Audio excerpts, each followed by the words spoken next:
When single mother Sophia Chen receives an eviction notice with only 30 days to save her home, a mysterious job offer appears like a miracle.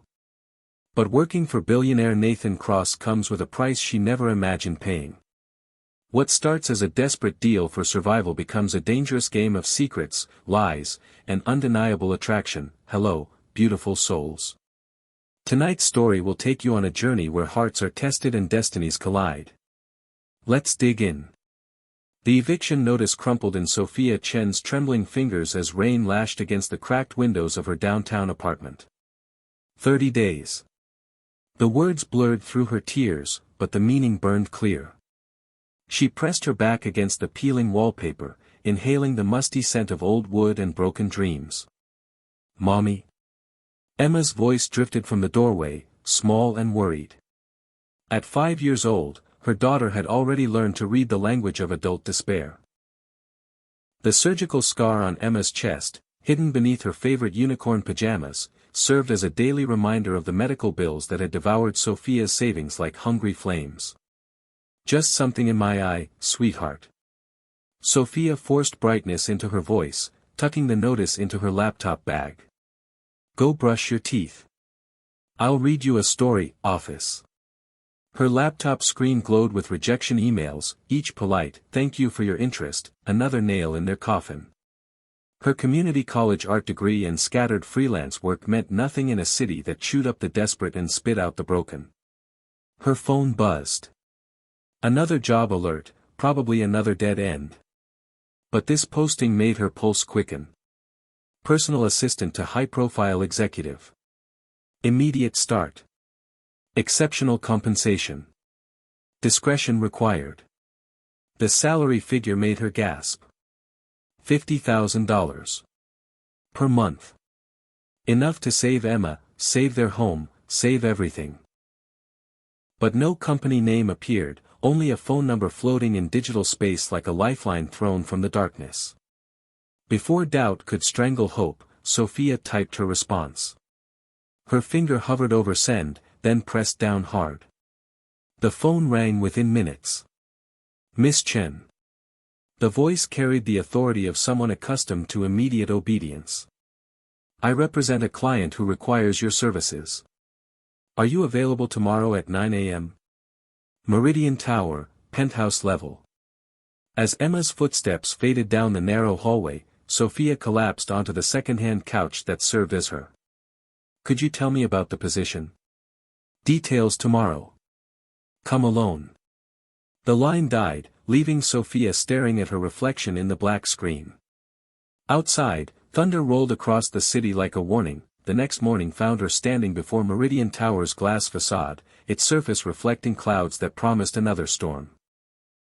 Her only business suit felt like armor that didn't quite fit as she entered the elevator. Watching floor numbers climb toward a world she'd only glimpsed in magazines. The penthouse reception area stole her breath.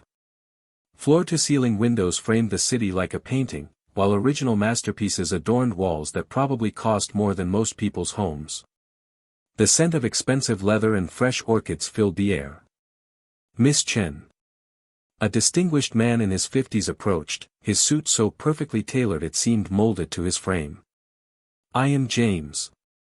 Mr. Cross is waiting." They walked through corridors lined with art that belonged in museums, their footsteps muffled by Persian rugs older than nations.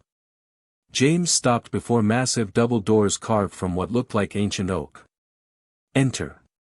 The office beyond dwarfed Sophia's entire apartment.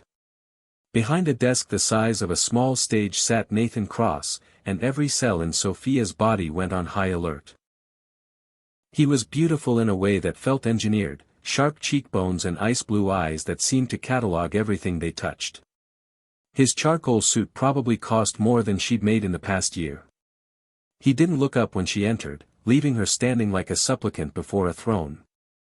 When he finally raised those predatory eyes, Sophia felt stripped bare under his assessment. "Sit." The leather chair enveloped her as Nathan leaned back, studying her with the intensity of a scientist examining a specimen. Sophia Chen. 26. Single mother. Recently unemployed.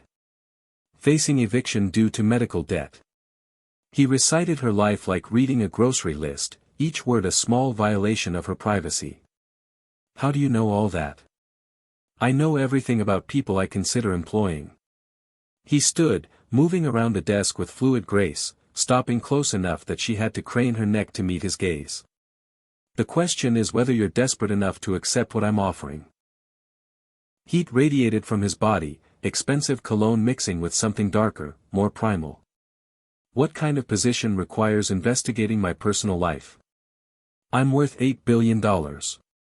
I have enemies who would kill for access to my information. Nathan's voice carried the weight of absolute certainty. My personal assistant will know my schedules, my contacts, my secrets. The salary listed is accurate. $50,000 per month, plus benefits, plus housing.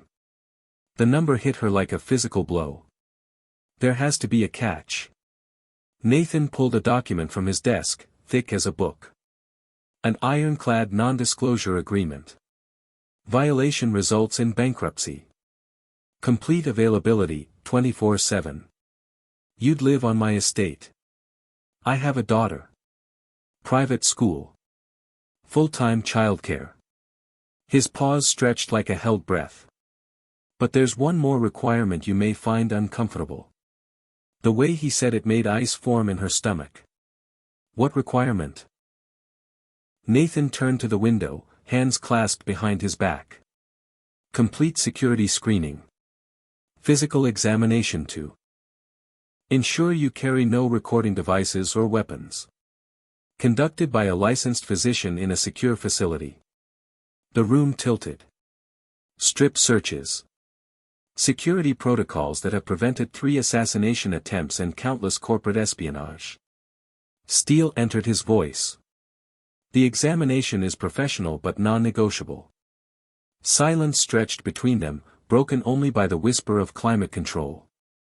Sophia's mind raced through calculations of survival, of Emma's future, of the crushing weight of their circumstances. Take time to consider, Nathan said, returning to his desk. Wait. The word escaped before she could stop it. She thought of Emma's smile, of the eviction notice, of medical bills that grew like tumors. When would I start? Immediately. Examination this afternoon.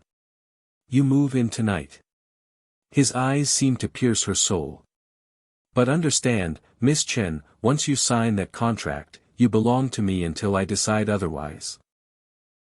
The possessive word sent twin chills of terror and something else she refused to name down her spine.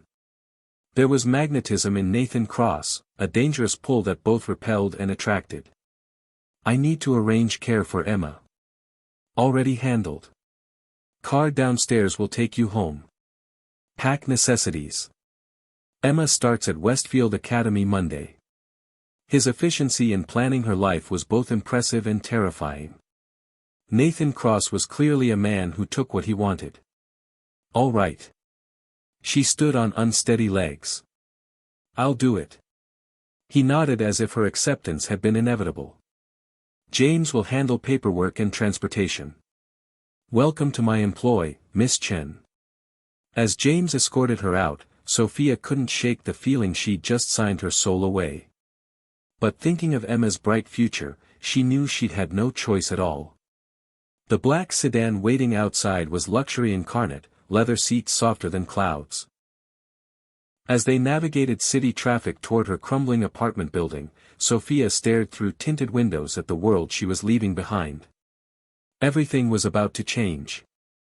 She just hoped it wouldn't destroy them both. The medical facility was nothing like the sterile hospitals Sophia remembered from Emma's surgery. Located in the basement of an unmarked building downtown, it felt more like a luxury spa designed by someone with clinical precision. Soft lighting cast everything in warm amber, while the scent of lavender couldn't quite mask the underlying antiseptic smell. Dr. Sarah Martinez was a woman in her 40s with kind eyes and steady hands, but even her reassuring smile couldn't ease the knot in Sophia's stomach. I know this is uncomfortable, but I need you to understand this is purely medical and security focused. Mr. Cross has very real concerns about his safety. Sophia nodded, though her throat felt lined with sandpaper. She'd left Emma with Mrs. Patterson, their elderly neighbor who'd agreed to watch her for a few hours. Emma had been so excited about the adventure of moving to a new place, chattering about making new friends at a fancy school. If only she knew what Mommy was about to endure to make it possible. "I'll need you to remove all clothing and jewelry," Dr. Martinez said gently, handing her a hospital gown.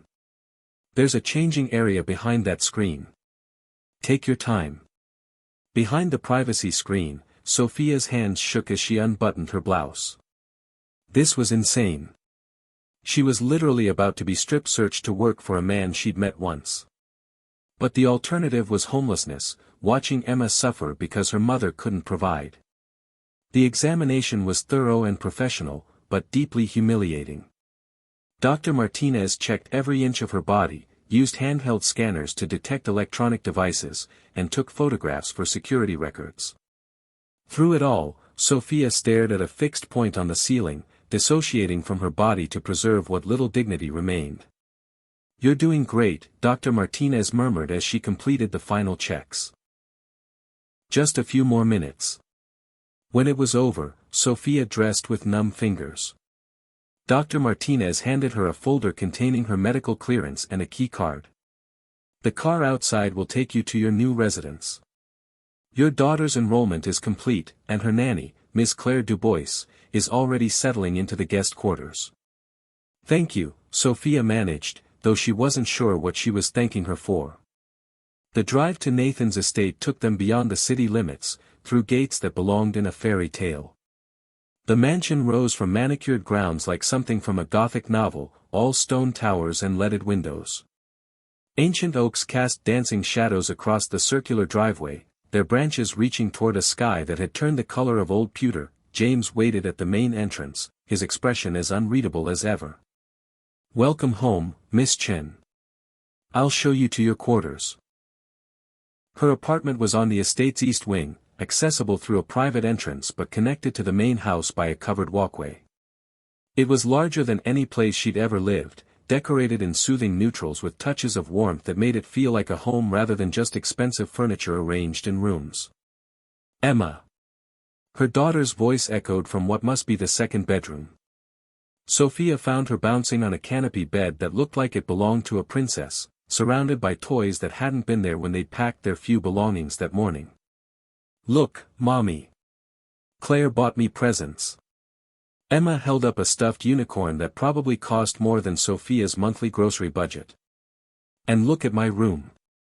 The bedroom was every little girl's dream, painted in soft purples and pinks with hand-painted murals of fairy tale scenes. A bookshelf held more children's books than the local library, and a toy chest overflowed with games and dolls. "It's beautiful, sweetheart." Sophia's voice caught. In 12 hours, Emma's entire world had transformed. "Miss Chen."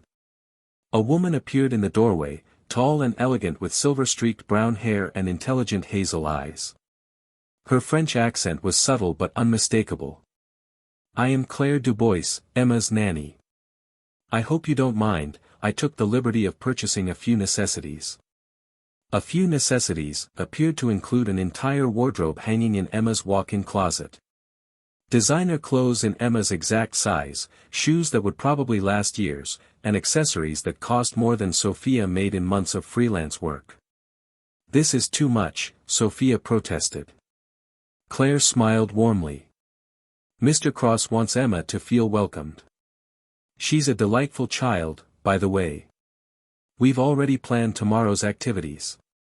As if summoned by his name, Sophia's phone buzzed with a text from Nathan: "Report to my study at 8 p.m. Dinner provided." The study was on the mansion's second floor, accessible through corridors lined with portraits of stern-faced ancestors who seemed to judge everyone who passed beneath their painted gazes. Sophia knocked softly on the heavy wooden door, her palms damp with nervous sweat. "Enter." Nathan sat behind a desk made from what looked like a single piece of mahogany, papers spread before him like battle plans.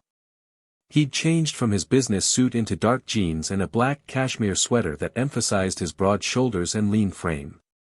He looked younger, more approachable, but no less dangerous. "Sit." He gestured to a leather chair positioned across from his desk. "How are you settling in?" "Emma loves her room. Thank you for the gifts. Children should have what they need to thrive." His tone was matter-of-fact, as if buying thousands of dollars worth of toys was routine. "Are you comfortable in your quarters?" "Very. They're beautiful." Nathan studied her with those penetrating blue eyes. "But you're uncomfortable with me." It wasn't a question. Sophia shifted in her seat, hyper-aware of every breath, every heartbeat. "You're very intense." "I have to be. My position requires absolute focus, absolute control." He leaned back, never breaking eye contact. "Which brings us to your duties." He slid a tablet across the desk. The screen displayed a calendar packed with meetings, appointments, travel schedules that would make a logistics coordinator weep. "You'll manage my schedule, screen my calls, handle my correspondence. You'll travel with me when required and be available whenever I need assistance." Sophia scrolled through the entries, her stomach sinking. "This doesn't leave time for anything else." "No, it doesn't." Nathan's voice carried no apology. "Which is why Emma has a nanny and you live here. Your life is my schedule now." The possessive way he said it sent heat rushing through her veins, a reaction she definitely didn't want to examine. "And if I want time off? You can request it. I may or may not grant it." He stood and moved to the window, hands clasped behind his back. Outside, floodlights illuminated the estate grounds, revealing gardens that looked like something from a European palace. "There's something else we need to discuss." The change in his tone made her tense. "What?" "My security team will brief you tomorrow on protocols for the house and grounds. But tonight, I need to make something clear." He turned to face her, his expression harder than before. "You will see things in this house, overhear conversations, witness meetings that could destroy lives if leaked to the wrong people. Competitors who would kill for that information. I signed the NDA. Paper means nothing if someone threatens your daughter." The words hit her like ice water. "Are you threatening Emma?" "I'm protecting her." Nathan moved closer, stopping just beside her chair. "By making sure you understand the stakes.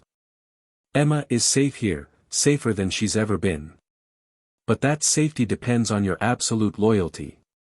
"What aren't you telling me?" Nathan's smile was razor-sharp.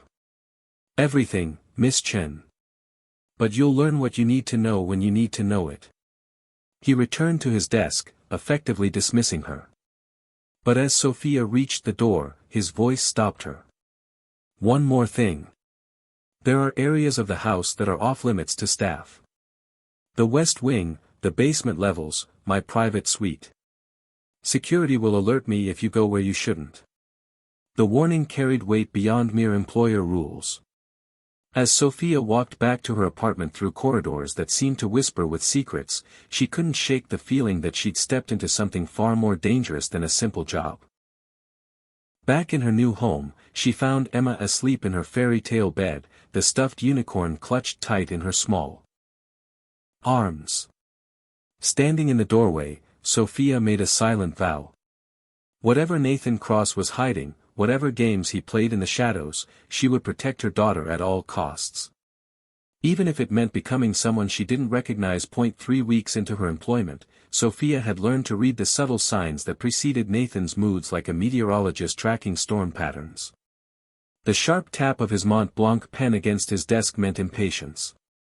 The way he loosened his tie indicated frustration with a deal gone wrong. And when he stood at his office window for more than 5 minutes, staring out at the city below, it meant someone was about to get fired or destroyed. This morning, he'd been at the window for 7 minutes. "Cancel my lunch with Morrison," he said without turning around. "Reschedule the board meeting for tomorrow. And get Marcus Chen on the line." Sophia's fingers froze over her tablet. Did you say Marcus Chen? Nathan turned, his ice-blue eyes sharpening with interest. You know him? Her heart hammered against her ribs. Marcus Chen was her father, the man who'd walked out when Emma was born, claiming he couldn't handle the responsibility of a sick grandchild. He was also, apparently, connected to Nathan Cross in some way she'd never known about. He's my father, she said quietly. Something flickered across Nathan's expression, too quick to interpret. Interesting. That explains a few things. What do you mean? Instead of answering, Nathan moved to his desk and pulled up a file on his computer. The screen filled with financial documents, bank transfers, and what looked like surveillance photos. At the center of it all was her father's face, older now but still carrying the same weak chin and disappointing eyes she remembered. Marcus Chen has been embezzling money from my charitable foundation for the past 2 years, Nathan said, his voice deadly calm. $3.7 million, funneled through a network of shell companies he thought I wouldn't trace. The room spun. Sophia gripped the arms of her chair, fighting nausea. That's impossible. Is it? Nathan's tone held no sympathy. The man who abandoned his daughter and grandchild, who couldn't face the responsibility of Emma's medical bills, suddenly found the courage to steal millions. It seems entirely possible to me. Heat flooded her cheeks. You knew. When you hired me, you knew about my connection to him. I suspected. The surname was too much of a coincidence. Nathan leaned against his desk, studying her with predatory focus. The question now is what you're going to do about it. What do you mean? Your father has been careful, but not careful enough. I have enough evidence to send him to prison for the next 20 years. Nathan's smile was sharp enough to cut glass. Unless, of course, someone were to help me recover what he stole. Understanding crashed over her like a cold wave. You want me to help you destroy my father? I want you to help me recover stolen money that was meant to fund children's hospitals and cancer research. What happens to your father is entirely up to him. Sophia stood on unsteady legs, pacing to the window that had become Nathan's thinking spot.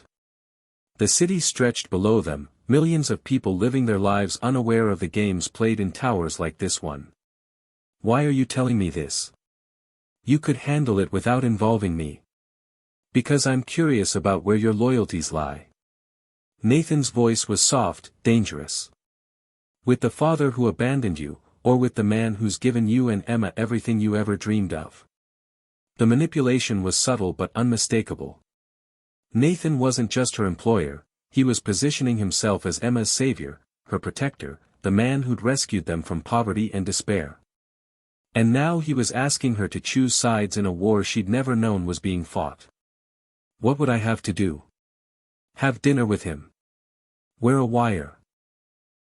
Get him to confess on tape. Nathan moved closer, his presence filling her awareness like heat from a fire. One conversation, and this all goes away quietly. He returns the money, resigns from his position, and disappears from your life forever. And if I refuse? Then I handle it my way. Federal prosecutors, media attention, a very public trial that will destroy what's left of his reputation. Nathan's eyes never left hers. The choice is yours, Sophia. The use of her first name sent an unwelcome shiver down her spine. Over the past weeks, their relationship had evolved from purely professional to something more complex. She'd noticed the way his gaze lingered on her when he thought she wasn't looking, the careful distance he maintained as if proximity might be dangerous for both of them. I need time to think. You have until tomorrow morning. Nathan returned to his desk, effectively dismissing her. But as she reached the door, he spoke again. For what it's worth, I'm sorry you're caught in the middle of this. That evening, Sophia sat in her apartment's living room, watching Emma color at the coffee table while Claire prepared dinner in the kitchen. Her daughter was thriving here, her cheeks pink with health, her laughter filling rooms that had never heard a child's joy. The surgery scars were fading, and the specialist Nathan had arranged for her follow-up care was the best pediatric cardiologist on the East Coast. All of it paid for by Nathan Cross. All of it dependent on her continued employment. "Mommy, look." Emma held up her drawing, a crayon masterpiece featuring a castle, a princess, and what might have been a dragon or a very friendly dog. "That's our house. It's beautiful, sweetheart." Emma beamed and returned to her coloring. At 5 years old, she'd adapted to their new life with the resilience only children possessed. She called the estate our house and Nathan Mr. Cross who bought me the unicorn. She had no idea that their fairy tale existence hung by the thread of her mother's choices. Sophia's phone buzzed with a text from her father. "Can we meet for dinner tomorrow?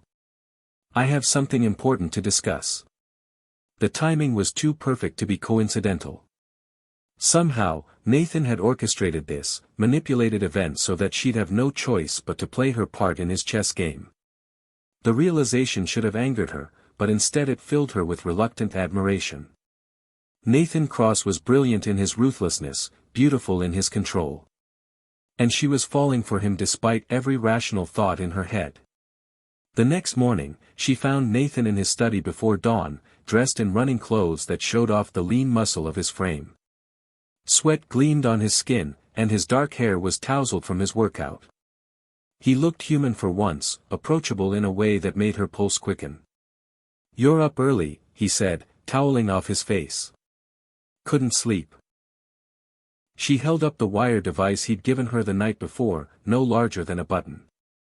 "I'll do it." Nathan's expression didn't change, but something shifted in the air between them.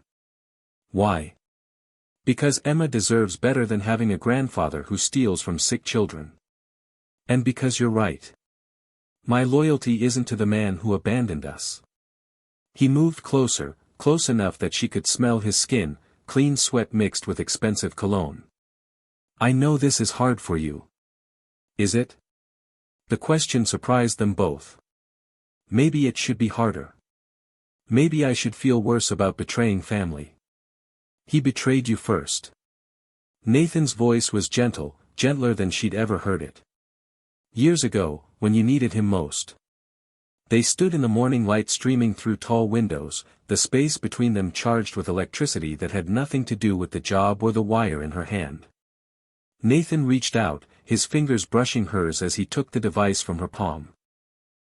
"Let me," he said, his voice rough. He moved behind her, his hands sliding the wire beneath her blouse collar. His fingers were warm against her neck as he positioned the tiny microphone, his breath stirring the hair at her nape. Sophia closed her eyes, fighting the urge to lean back against his solid chest. "There," he whispered, but he didn't step away. She turned in the circle of his arms, looking up into eyes that had gone dark with want. For a moment that stretched like eternity, she thought he might kiss her. The air crackled with tension, with desire neither of them had acknowledged aloud. Then Nathan stepped back, and the spell shattered. "The restaurant is booked for 7, he said, his professional mask sliding back into place. "Marcus doesn't know you're working for me, so this should be straightforward."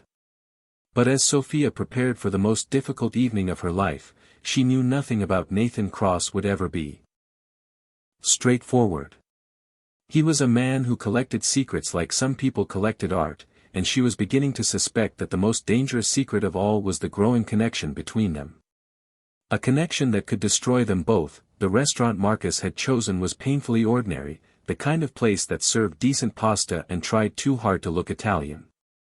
Sophia arrived 10 minutes early and selected a corner table where the wire device would have the best chance of picking up clear audio. Her hands shook as she ordered water, the weight of deception heavy in her chest. Marcus Chen walked in looking older than she remembered, his once thick hair now gray and thinning, his face carrying lines that spoke of stress and poor choices. He'd put on weight around his middle, and his expensive suit couldn't quite hide the fact that he looked like a man living on borrowed time.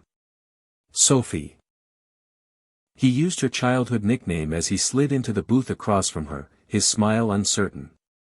"You look wonderful. Healthy." "It's Sophia now."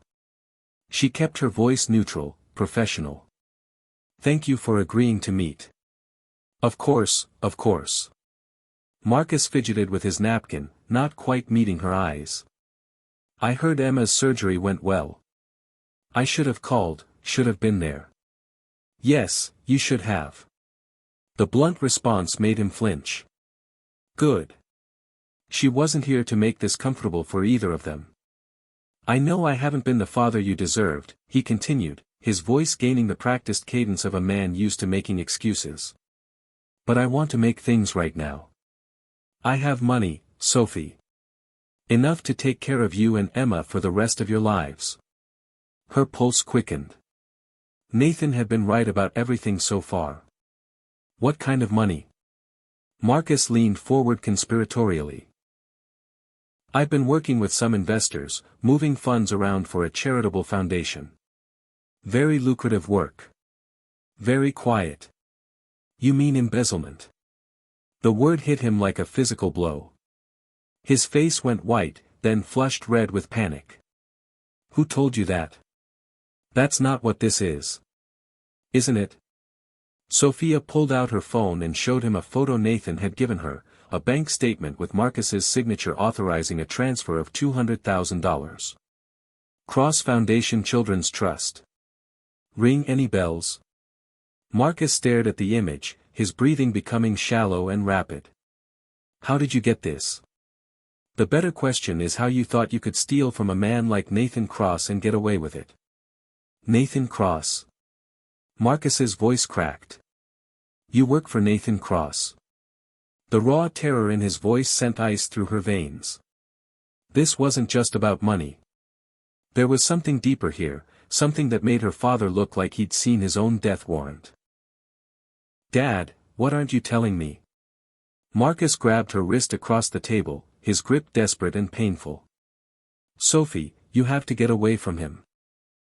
Whatever he's paying you, whatever he's promised, it's not worth it. You're scaring me. Good. You should be scared. Marcus glanced around the restaurant as if expecting assassins to emerge from behind the breadsticks. Nathan Cross isn't just some tech billionaire. He's connected to people who make problems disappear permanently. What are you talking about? The foundation I was moving money through? It's not just a charity. It's a front for money laundering, arms deals, worse things. Marcus's voice dropped to a whisper. I found out by accident, tried to get out, but they threatened Emma.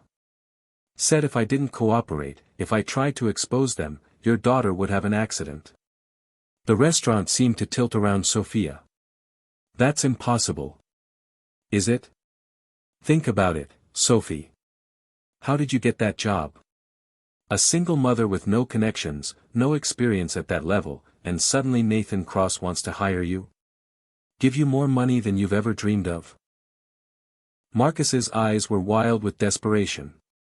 It's because you're my daughter. He's using you to control me. Every interaction with Nathan flashed through her mind in a new light. The job posting that appeared at her moment of greatest need. The investigation into her background that had been too thorough for a simple employment check. The way he'd known about Emma's medical bills, her father's abandonment, every detail of her life. You're lying. But even as she said it, doubt crept in like poison. The money I took. I was planning to disappear, take you and Emma somewhere safe. Start over. Marcus squeezed her wrist harder. But if you're working for him, if you're recording this conversation right now, then we're all dead. Sophia's blood turned to ice. How did he know about the wire? Marcus's eyes filled with tears. I'm sorry, baby girl. I'm so sorry I got you mixed up in this. Before she could respond, Marcus stood abruptly and walked toward the restaurant's rear exit. Sophia sat frozen, her mind reeling with implications she didn't want to consider. Everything Nathan had told her about her father could be true. But everything her father had just revealed about Nathan could also be true. Her phone buzzed with a text from Nathan. Well. With trembling fingers, she typed back, he confessed. It's done. But as she sat in that unremarkable restaurant, Sophia realized that nothing was done. Everything was just beginning. The drive back to the estate passed in a blur of streetlights and dark thoughts. She found Nathan waiting in his study, a crystal tumbler of whiskey in his hand and satisfaction written across his sharp features. "Perfect," he said as she entered. "The recording is crystal clear. Marcus Chen just confessed to embezzling millions from a children's charity. He also said some interesting things about you." Nathan's expression didn't change, but something shifted in the air between them. "Did he?" "He said the foundation is a front for money laundering. That you threatened Emma to keep him in line." Sophia stepped closer, studying his face for any tell, any crack in his perfect composure. "He said you only hired me to control him." Nathan set down his glass and smiled, the expression cold as winter moonlight. "Marcus Chen is a desperate man caught in a trap of his own making. Desperate men say desperate things. That's not an answer. It's the only answer you're going to get." Nathan moved to his desk and pulled out a manila folder. "Your father has 12 hours to transfer the money back to the foundation accounts. If he doesn't, the FBI receives a copy of tonight's recording along with 3 years' worth of financial evidence." Sophia stared at the folder, at the man who'd become the center of her world in just a few short weeks. What if he was telling the truth? What if you are everything he said you are? Nathan looked up from the papers, his blue eyes holding depths she'd never noticed before. Would it matter? The question hit her like a physical blow. Of course it would matter. Would it? He stood and moved around the desk, approaching her with predatory grace. "Emma has the best medical care money can buy. She goes to the finest school, has everything a child could want. You live in luxury most people only dream of. Your father's debts are paid, your future is secure." Each word was perfectly calculated, designed to remind her of everything she stood to lose. "If the price is my soul." Your soul was already compromised the moment you agreed to wear that wire. Nathan stopped directly in front of her, close enough that she could see gold flecks in his eyes. "You betrayed your father tonight. For money. For security. For Emma's future. The reasons don't change the reality." Tears burned her eyes because he was right. She had betrayed her father, regardless of his crimes. She'd chosen Nathan's version of truth over family loyalty. "I hate you," she whispered. "No, you don't." Nathan reached out and cupped her face in his hands, thumbs wiping away tears she didn't remember shedding. "You hate that you're falling in love with me despite everything you suspect I am." The words hung between them like a confession and an accusation. Sophia wanted to deny it, to pull away, to preserve what little remained of her moral high ground. Instead, she leaned into his touch, her body betraying every rational thought in her head. "This is insane," she breathed. "Yes, it is." Nathan's voice was rough, honest in a way she'd never heard before. "But it's also inevitable." He kissed her then, soft and gentle at first, then with growing hunger as she responded despite every reason she shouldn't. Her hands fisted in his shirt, pulling him closer even as her mind screamed warnings about predators and prey, about billionaires who collected people like trophies. When they broke apart, both breathing hard, Nathan rested his forehead against hers.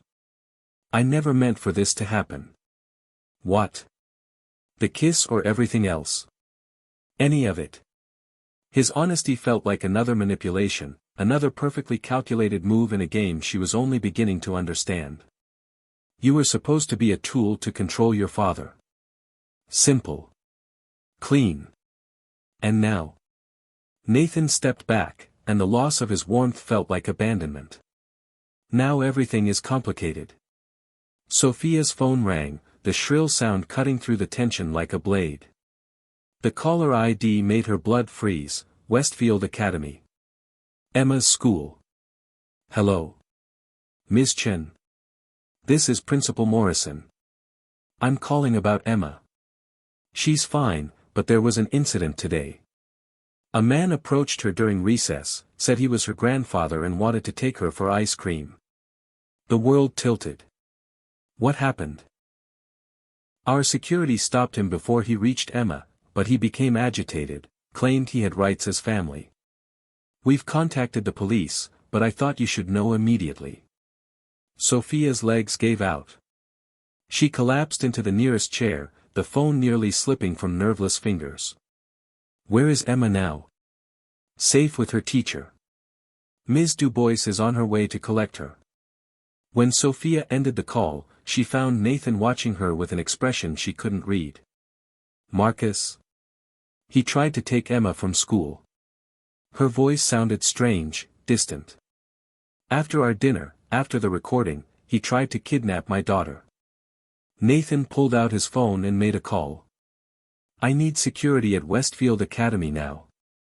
Full protection detail for Emma Chen. He listened for a moment, then nodded. Good. Bring them both home. The efficiency with which he mobilized resources should have been comforting. Instead, it felt like another chess move in a game where she was always 3 steps behind. You were ready for this. I'm ready for everything. Nathan returned to his desk, his businessman mask sliding back into place. Marcus Chen is desperate and dangerous. He's already proven he'll put Emma at risk to save himself. Or maybe he's trying to protect her from you. Nathan's smile was razor-sharp. The police will find Marcus within the hour.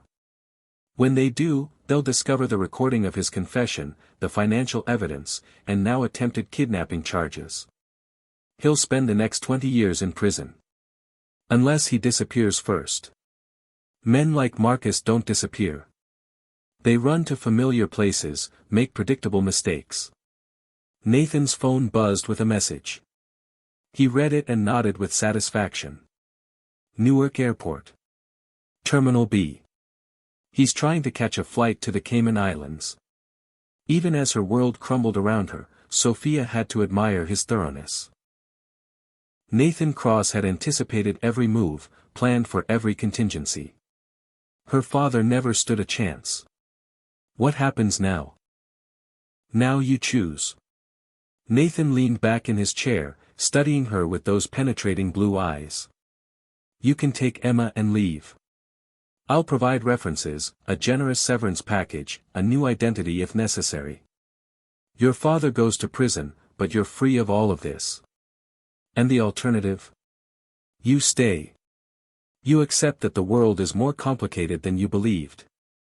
You help me build something that matters, even if the methods aren't always clean.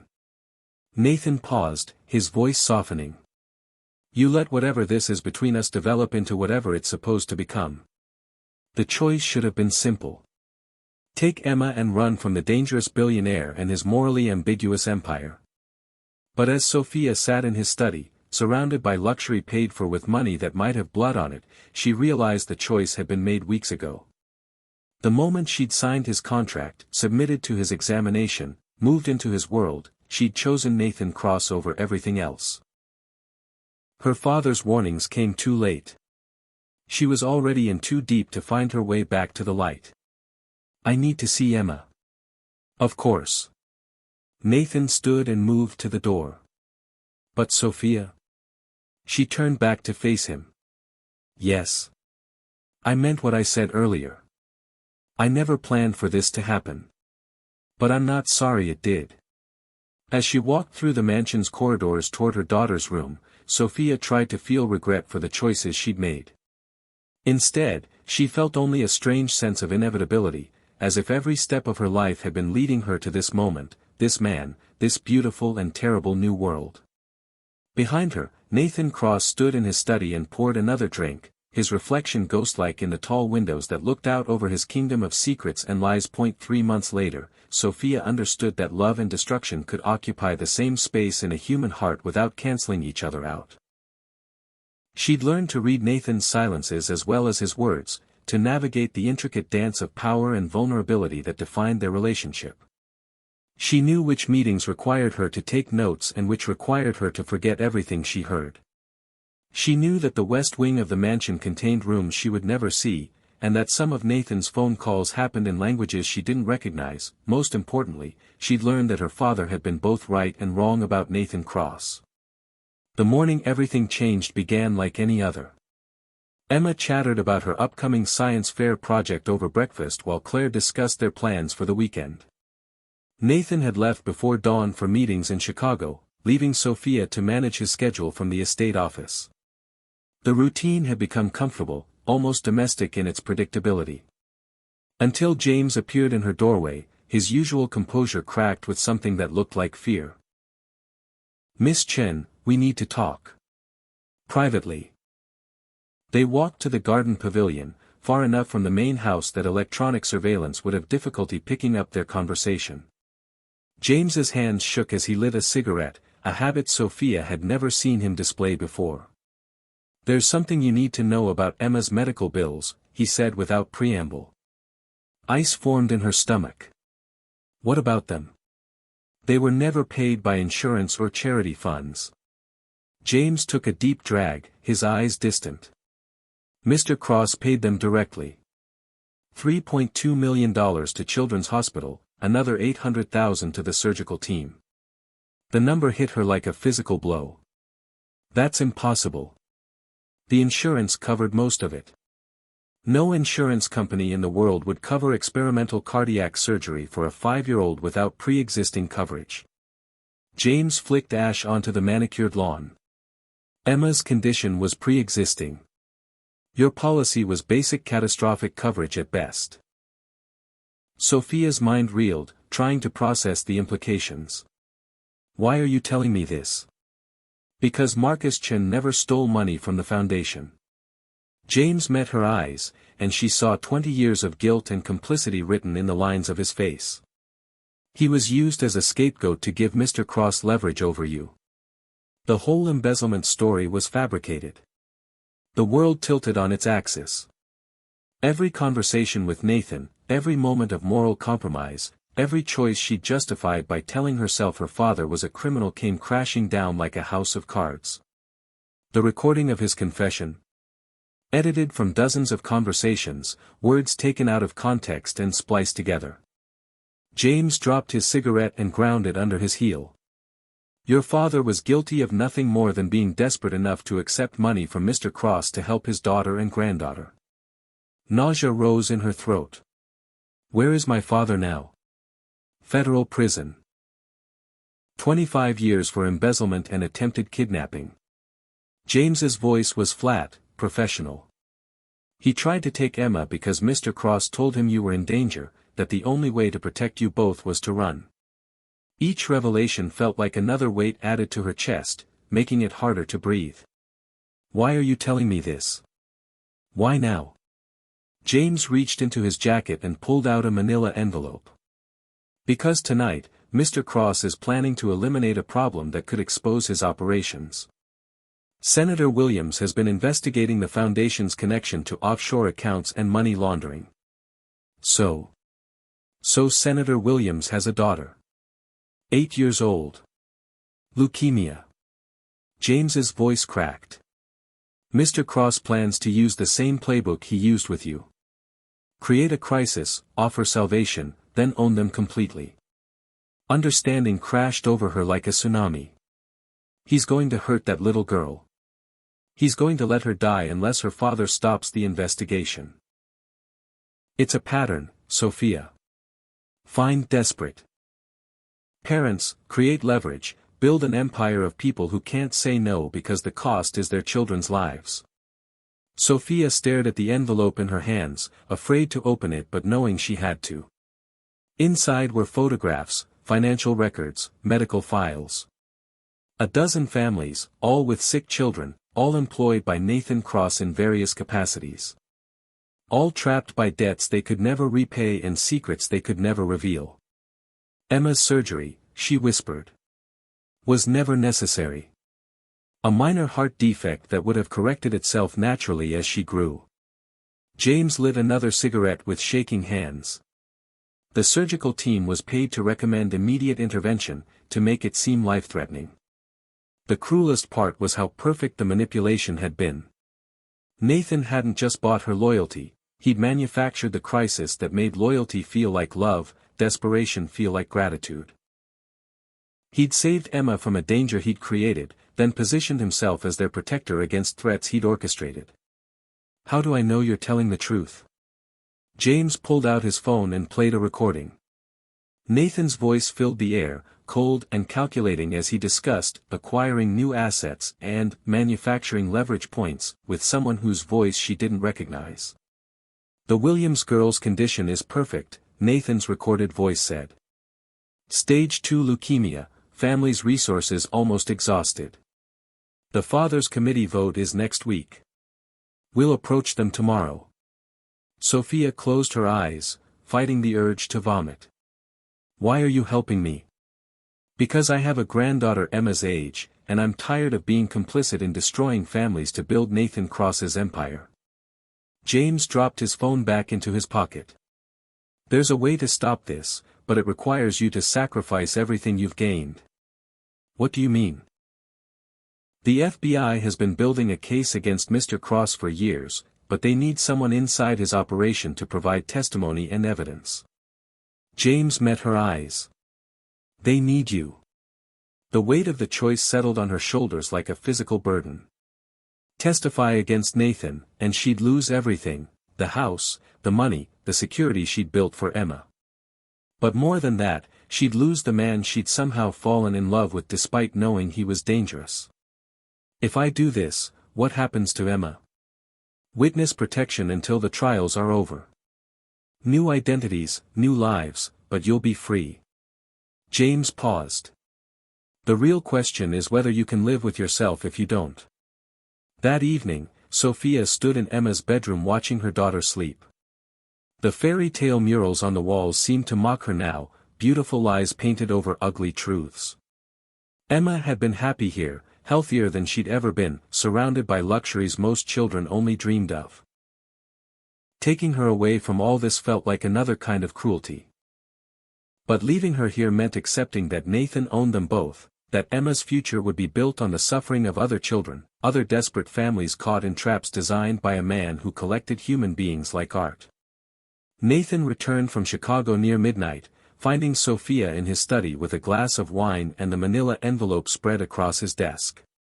He took in the scene with those sharp blue eyes, processing the implications in seconds. I see James has been busy. His voice carried no surprise, no anger, just a weary kind of resignation. How much do you know? All of it. My father, Emma's surgery, the other families. Sophia looked up at him, memorizing the sharp angles of his face, the way shadows fell across his features in the lamplight. When did you plan to tell me? Nathan moved to his desk, studying the photographs and documents. I hadn't decided if I was going to tell you at all. That's honest, at least. I've always been honest with you about what I am. Nathan settled into his chair, looking suddenly older, more vulnerable. I told you that you belonged to me, that there was no going back. You chose to stay. I chose to stay based on lies. You chose to stay based on results. Nathan's voice hardened. Emma is alive and healthy. You have security, comfort, a future. Does it matter how we got here? It matters to me. They stared at each other across the desk scattered with evidence of Nathan's crimes. In the silence, Sophia could hear the grandfather clock in the hall marking the passage of time, each tick another second of the life they'd built together dissolving into memory. The FBI wants me to testify against you, she said quietly. Nathan nodded as if he'd expected this. Will you? The question hung between them, heavy with 3 months of shared intimacy, stolen kisses, and moments of vulnerability that had felt real despite the foundation of lies beneath them. Sophia thought of Senator Williams's 8-year-old daughter, of the dozen other families Nathan was destroying to build his empire, of her own father rotting in prison for crimes he'd never committed. Yes. Nathan's expression didn't change, but something died in his eyes. I see. You could stop this. Dissolve the foundation, free the families you're controlling, tell the truth about my father. And spend the rest of my life in federal prison? Nathan laughed, the sound bitter as winter wind. I built this empire to matter, to have power in a world that destroys the weak. I won't apologize for protecting what's mine. Including Emma and me. Nathan stood and walked to the window, hands clasped behind his back in a gesture Sophia had learned to associate with his deepest thoughts. I never meant to love you, he said quietly. That was never part of the plan. But you do love me. More than I've ever loved anyone or anything. He turned to face her, and for a moment the mask slipped. Completely, revealing a man who looked lost and alone despite his billions. Which is why I'm going to let you go. Sophia's breath caught. What? James has already arranged your extraction. FBI agents are positioned around the estate. You and Emma will be gone within the hour. Nathan moved to his safe and pulled out a thick envelope. There's enough money to start over anywhere in the world. New identities, clean passports, everything you need. Nathan, I don't. His voice cut through her protest like a blade. Don't make this harder than it has to be. He walked to her chair and knelt beside it, taking her hands in his. They were warm, steady, the hands of a man who'd never shown weakness until this moment. I want you to know that loving you changed me, he said, his voice rough with emotion. Not enough to become the man you deserve, but enough to let you go before I destroy you completely. Tears blurred her vision.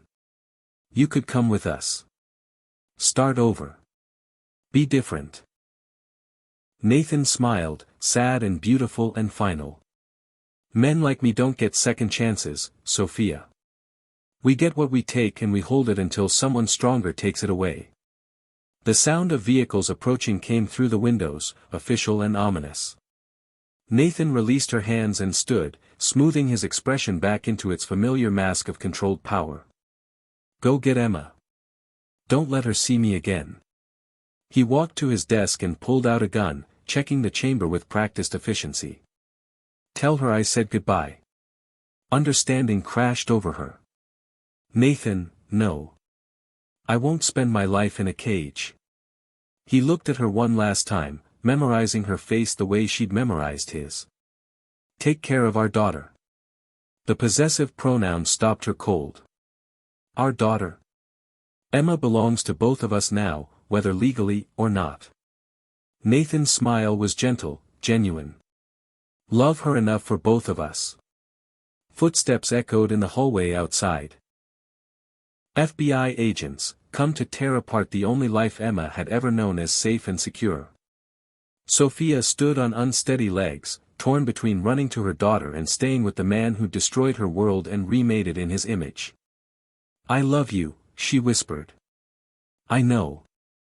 Nathan moved to the window, his silhouette dark against the glass. Go.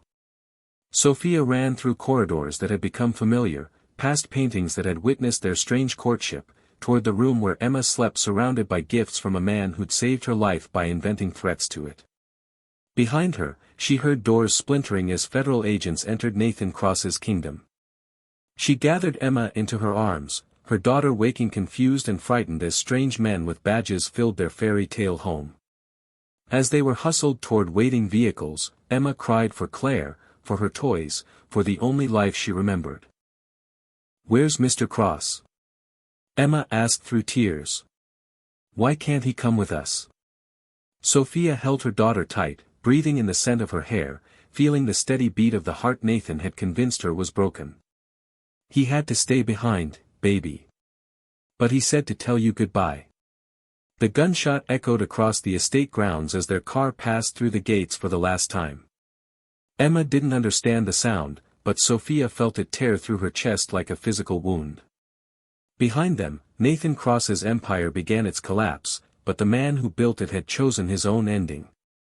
6 months later, Sophia Chen became Sarah Mitchell, living in a small town in Oregon where Emma attended public school and made friends with children whose parents weren't billionaires or federal agents. They had a modest apartment with a view of mountains instead of a city skyline, and Emma adapted with the resilience of childhood, though she sometimes asked about the man who'd bought her the unicorn. Sophia told people she was a widow when they asked about Emma's father, which felt true enough. Nathan Cross had died the night he let them go, choosing love over power in the only way he knew how. She carried the weight of that sacrifice, along with the knowledge that 12 families had been freed when his empire fell, when the truth came out about manufactured crises and purchased loyalty. Sometimes, late at night when Emma was asleep, Sophia would stand at her window and remember the feel of Nathan's hands, the intensity of his gaze, the way he'd said goodbye without looking back. She'd loved a monster who'd learned to love her in return, and that contradiction would define the rest of her life. But Emma was free, and that was all that mattered. The little girl who'd once needed experimental heart surgery for a defect that never existed now ran through Oregon forests without fear, her laughter carrying on wind that smelled of pine and possibility rather than secrets and lies. In the end, Nathan Cross had given them the greatest gift of all, the chance to live without him. The end. Don't forget to like, subscribe, and comment your thoughts.